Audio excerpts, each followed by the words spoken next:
आप कहते हो कि मंदिर से जाते समय नंदी के कानों में, बहुत सुंदर प्रश्न है आपके, बहुत भाव से और आनंद से आपने करा, और जनमानस के कल्याण के प्रश्न है ये, केवल आपके लिए नहीं है, ये सबके लिए इतने जोरदार प्रश्न है।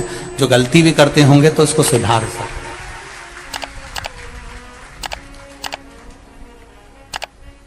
आपने कहा कि नंदी के कानों में कहना चाहिए, लोग हंसते हैं, कहते हैं बताओ वो नंदी के कानों में भगवान को कहना चाहिए। वैसे तो हम आपको एक बात बता दें कि दुनिया के लोग किसी दूसरे धर्म की कभी हंसी नहीं उड़ाते। दुनिया के लोगों को दूसरे का धर्म अच्छा लगता है। दुनिया के लोग सबसे ज्यादा हंसी उड़ाते हैं तो हमारे सनातन धर्म की ही उड़ाते हैं, और जी खुद उड़ाते हैं, दूसरा उड़ाने वाला नहीं होता। दूर के ढोल हमें समझ में आते हैं, उसका धर्म हमें समझ में आ गया, उनके क्या है, ऐसा है, आओ कुछ नहीं, उनके धर्म में ऐसा है, कितना आनंद हमें दूसरे के धर्म में लग रहा है, और हमारा सनातन धर्म हमको बुरा लगता है। हमारे सनातन धर्म हमें बुरा लगने लगा। अरे भाई, लोग कहते हैं कि नंदी के कान में कहते हो, ये कोई हमारे पुराणों में या शास्त्रों में लिखा है?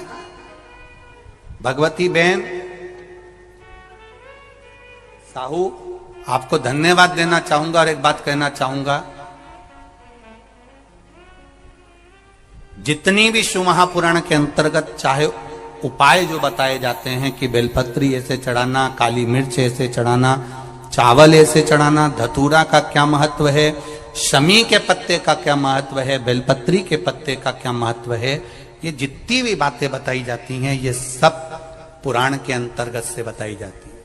अब दुनिया के लोग इसको चाहे टोटका कह दें, चाहे दुनिया के लोग इसे टोना कह दें, पर पुराण से हटकर कुछ नहीं। और आप लोगों को अगर बोला है कि नंदी के कान में कहकर भगवान शंकर के मन में बात पहुंचे, तो ये क्यों कहा, तो ये भी हमारी शिव महापुराण में लिखा है, जलंधर के चरित्र में। कोई आपसे कहे कि नंदी के कान में बोलने से क्या होता है, ये जलंधर का चरित्र कह रहा है। मां पार्वती जी का हस्त कमल पकड़कर जलंधर लेकर जाने लगा।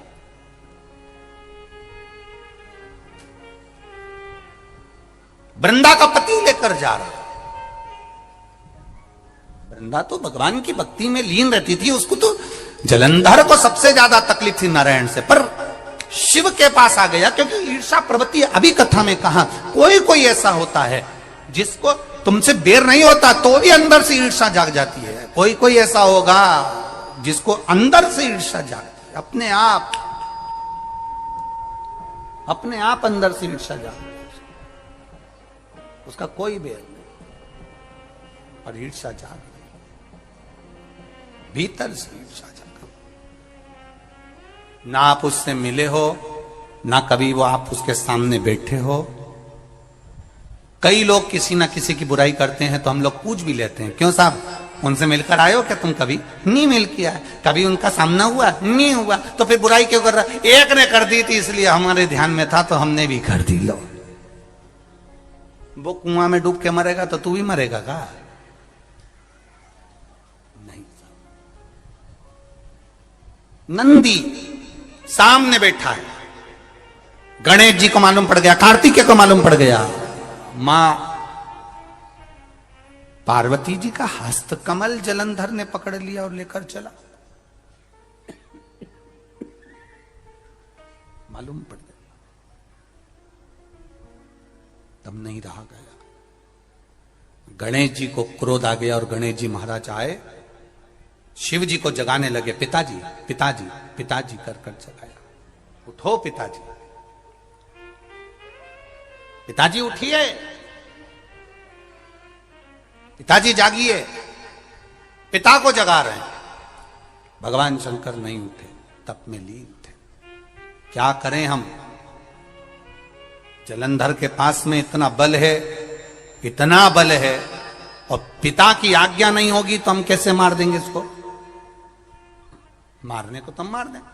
मां ने आज्ञा करी थी कि जलंधर उसको तारकासुर को मार दो, तो कार्तिकेय ने तारकासुर को मार दिया। शिव जी की आज्ञा नहीं तो हम इसको कैसे मारें? क्या करें? सब कुछ गणेश जी ने देख लिया, शंकर जी के ऊपर बहुत बहुत बहुत बहुत प्रार्थना कर कर देख ली, पर शंकर जी नहीं जागे। तब आखिरी में विनायक ने, गणेश ने, जितनी लोग आस्था चैनल पर कथा सुन रहे हैं, जितने लोग फेसबुक यूट्यूब पर कथा सुन रहे हैं, इस बात को याद रखना कि नंदी के कान में कहने से क्या होता है वो ये इस कथा से सीख लेना।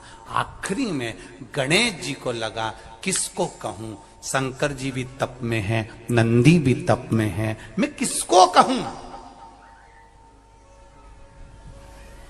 शिव जी को कह के कर थक गया, पिताजी को बोल बोल कर थक गया, पिताजी जागते नहीं। अब मैं किसको कहूं ये बात, किससे कहूं?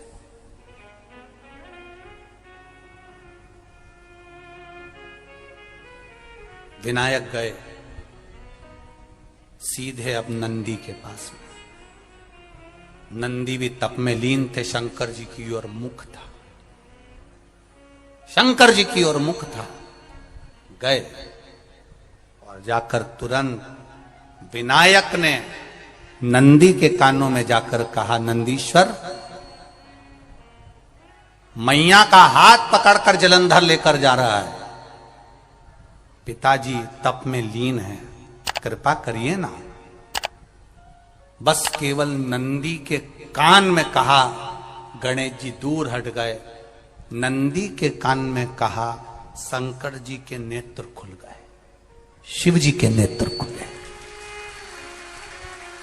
ध्यान देना जरा, इस शिव महापुराण की, आशुतोष शिव महापुराण की कथा, जो कथा यहां कही जा रही है, यह कथा पहले के चरित्रों में सुनने को नहीं मिली होगी। जरा ध्यान देना इस संवाद पर, जितने लोग आस्था चैनल पर, जितने फेसबुक यूट्यूब पर सुन रहे हैं। सनातन धर्म की हंसी उड़ाने वाले कह देते हैं नंदी के कान में कहने से क्या होता है, नंदी के सामने जाकर बोलने से क्या होता है, नंदी के पास बैठकर बोलने से क्या होता है, नंदी के पास बैठकर शंकर जी का मात्र दीदार करने से क्या होता है, दर्शन करने से क्या होता है। वो अच्छे से समझ लेना, जो लोग सनातन धर्म पर उंगलियां उठाते हैं, वो अच्छे से समझ लें इस बात को।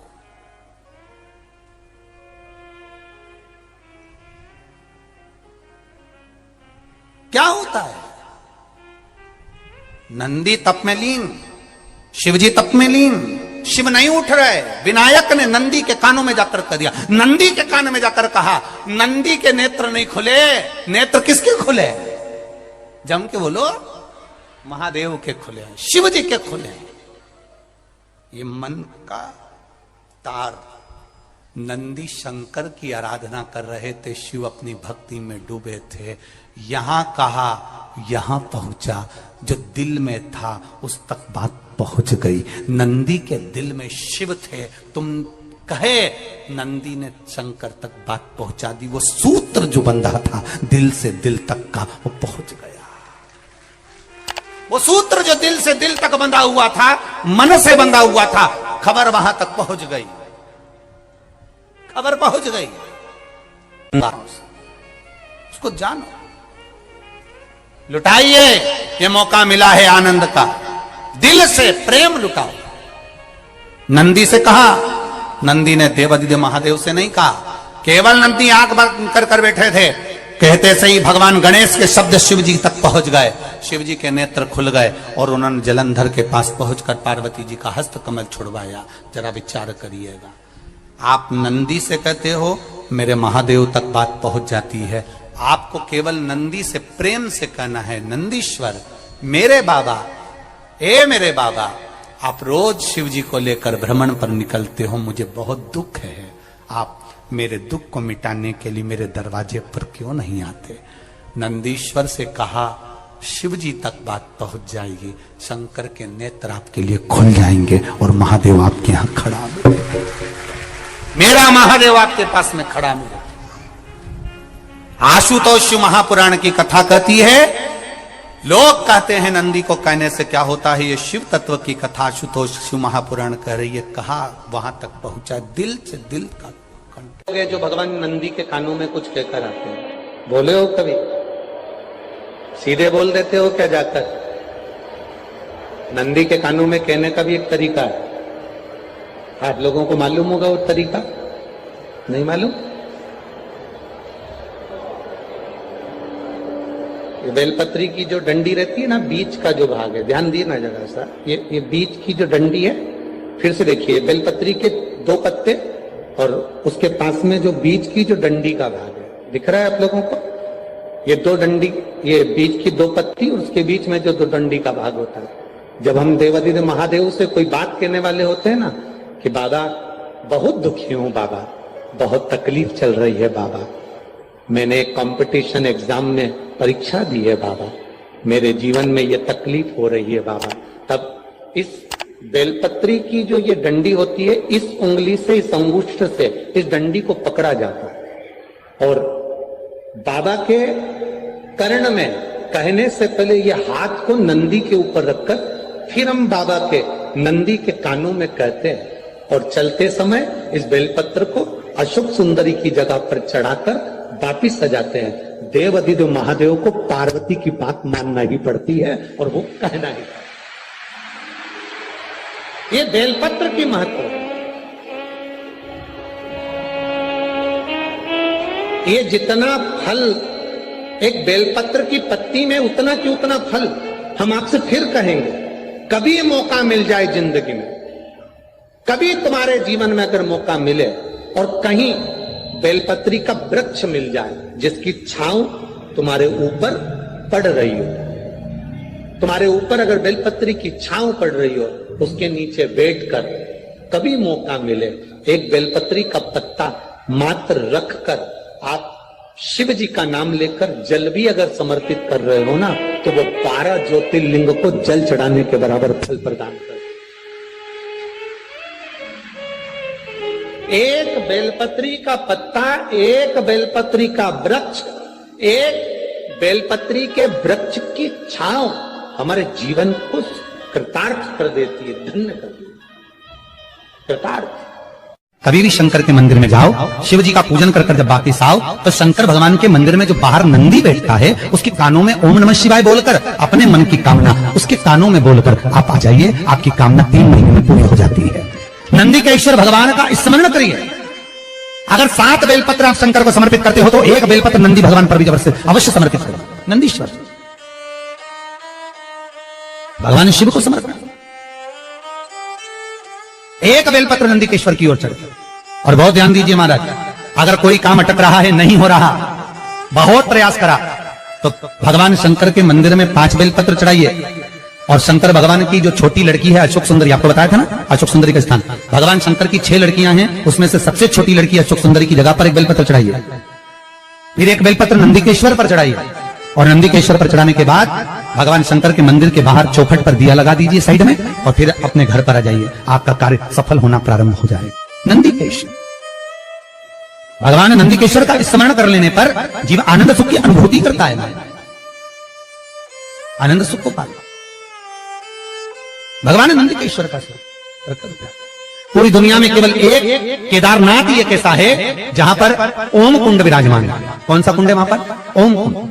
जो बच्चा हकलाता है, तोतला बोलता है या गूंगा होता है, जिसकी वाणी नहीं होती, वो अगर ओम कुंड पर जाकर ओम बोलने का प्रयास करता है तो जितनी देर तक उसके मुंह से घुंड की आवाज निकलती है, उतनी देर तक ओम कुंड में से पानी का बुलबुला निकलता रहता है। और 7 या 8 बार बोलने से व्यक्ति हकलाना छोड़ देता है, तोतला बोलना छोड़ देता है और उसकी वाणी आ जाती है। वो ओम कुंड केदारनाथ जी में बसता है। कहां बसता है?